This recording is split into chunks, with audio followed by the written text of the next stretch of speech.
Bonjour à tous, donc aujourd'hui nous allons voir comment utiliser des cellules de référence dans Webi. Donc ici nous avons un rapport représentant les plus gros salaires de l'entreprise. Et donc pour notre dernière variable à insérer qui représentera le rapport entre les 10 plus gros salaires et un employé lambda, nous avons besoin des valeurs des cellules moyennes et sommes qui sont affichées dans ces tableaux.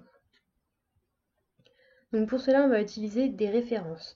Donc comme ça, si la valeur des moyennes ici ou des sommes évolue, notre référence évoluera aussi. Donc ça permet de ne pas avoir de valeur figée.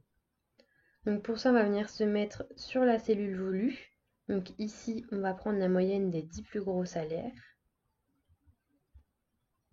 On fait un clic droit, affecter une référence et on nomme cette référence. Donc ici, moyenne 10 plus gros. Et donc ça y est, la référence a été créée et on la retrouve ici, donc dans le panneau de gauche, dans les références. Donc pour gagner du temps, j'avais créé les deux autres références, donc somme des 10 plus gros et somme de la direction au préalable. Donc maintenant, on va créer une variable pour pouvoir se servir de cette référence. Donc, nouvelle variable. On la renomme 10 plus gros. Donc c'est un indicateur. Et la formule est la suivante. Donc moyenne 10 plus gros sur la moyenne du salaire d'un employé lambda. Donc on voit bien qu'on peut utiliser une référence comme n'importe quelle autre variable.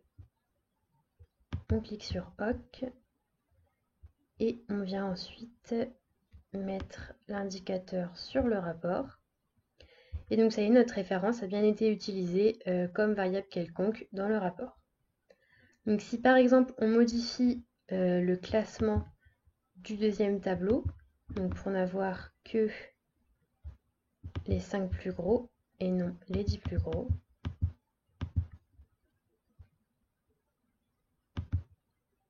on voit bien que l'indicateur donc moyenne et somme a changé ici et que notre indicateur des 10 plus gros a également changé, donc ce qui veut dire que la référence a bien évolué en fonction de la valeur de la cellule.